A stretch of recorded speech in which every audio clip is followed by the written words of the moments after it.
Welcome to Lauren's Story Time.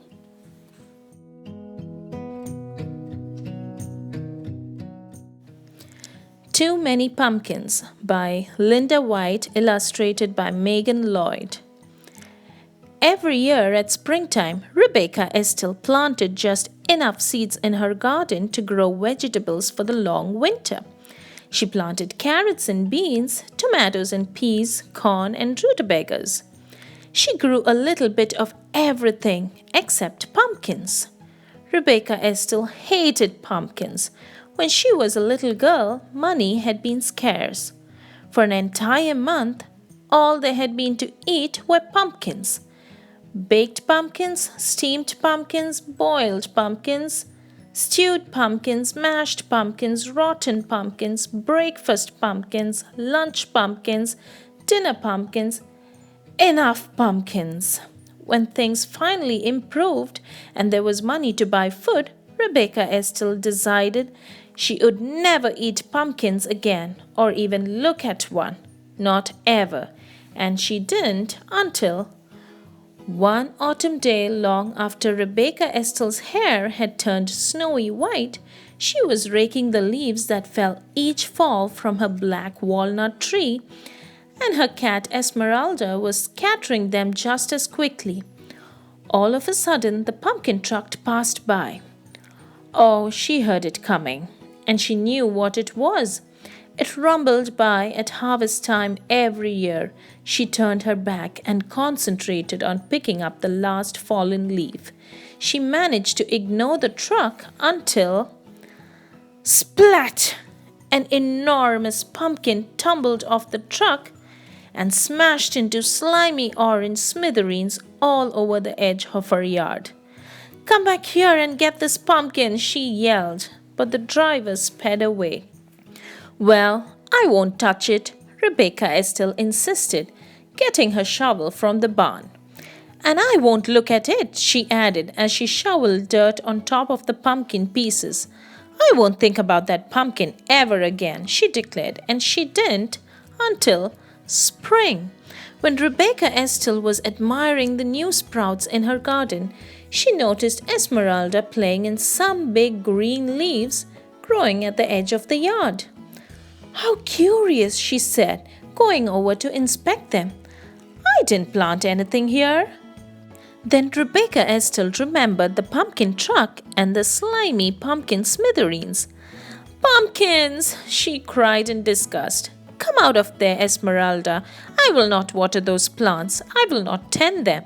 I will ignore them and they will die." She picked up Esmeralda and stomped inside. But a week later, when Rebecca Estelle peered out a window, she saw that the vines had grown. She tramped to the barn, got her garden tools, and went to work on the pumpkin vines. She cut and dug until not one was left growing. Now there will be no pumpkins. She smiled and went back inside. But the next week, when she was weeding the garden, she noticed that the pumpkin vines had grown back. Rebecca Estelle marched inside and snapped the curtain shut. "The only thing to do is ignore them. They won't grow if I don't take care of them," she muttered. So rain or shine, all spring and summer, she never looked out the front window. She used only the back door and never even glanced toward the vines. Neither did Esmeralda.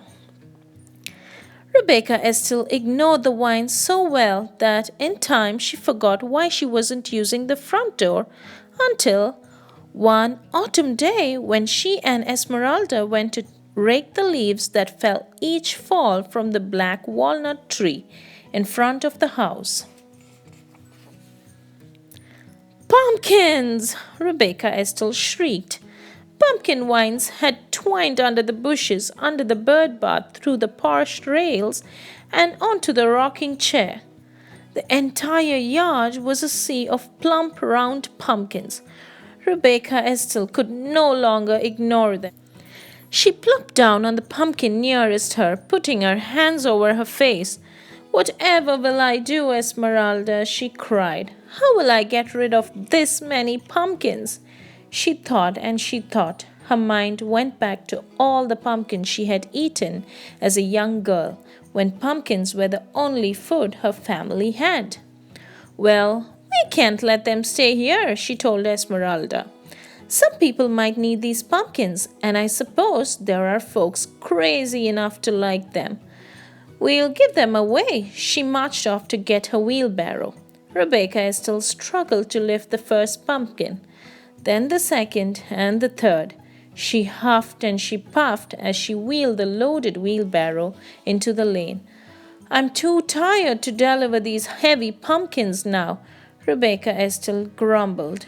She mopped her brow with her apron and wondered what to do next. Perhaps if I make them into pies, they will be easier to deliver. Such a nuisance. So she went to work. She scooped the slimy seeds out of the pumpkins and cut away the shells. After she boiled the pumpkin meat, she mixed it with eggs, milk, sugar, flour, cinnamon, nutmeg, and cloves to make rich pies. Then Rebecca Estelle made pumpkin tarts, pumpkin muffins, pumpkin cakes, pumpkin bread, pumpkin pudding, pumpkin cookies, until pumpkin dishes spilled out of every cupboard, drawer, and cubbyhole, and the seeds were a mountain in the corner. Well, that's the first batch, Rebecca Estelle said, dusting her floury hands. Now to deliver them. She put the wheelbarrow outside the kitchen door, then loaded it with pumpkin treats. When it was full, just the thought of delivering all those pumpkin dishes made Rebecca Estelle tired. If only people would come get them, she said. Then she had an idea. Rebecca Estelle whirled around and hurried back into the house for a kitchen knife. This should get people to come, Rebecca Estelle cried. She took a knife and sat in the middle of the pumpkin patch. She carved a smiling face on a nice round pumpkin, a scary snaggle-toothed face on a tall thin pumpkin, and boo! On a short squat pumpkin. She was so busy carving pumpkins, she hardly noticed how dark it was getting. When she could no longer see, she went to the shelf on the back porch and got the sack of candles she kept for emergencies.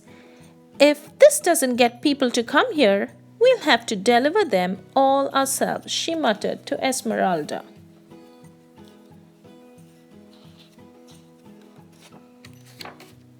Rebecca Estelle peered into the darkness for a long time. She didn't see anything. Still, she watched until finally she saw a light, faint at first, then brighter, and then more lights bobbing through the night. Here they come, she shouted. Esmeralda, let's heat some apple cider. Young and old, everyone in town came. Rebecca Estelle, we thought you hated pumpkins, they said. We saw your jack-o'-lanterns from the end of the road and came for a closer look. I was hoping you would, said Rebecca Estelle. Where did you ever find all these pumpkins? People asked. I came by them quite by accident, Rebecca Estelle said, smiling. Would you like some pumpkin pie? There's plenty. She winked at Esmeralda. Everyone enjoyed the pumpkin pie and cider and had a good time. So did Rebecca Estelle. And when they were ready to go home, she made sure each carried a jack-o'-lantern, a bag of seeds for roasting, and a pumpkin treat. Rebecca Estelle gave away everything that reminded her of the pumpkins she had always hated, until all that remained was a handful of seeds. Those she tucked snugly into her pocket, where they would be safe until planting next time spring. The end.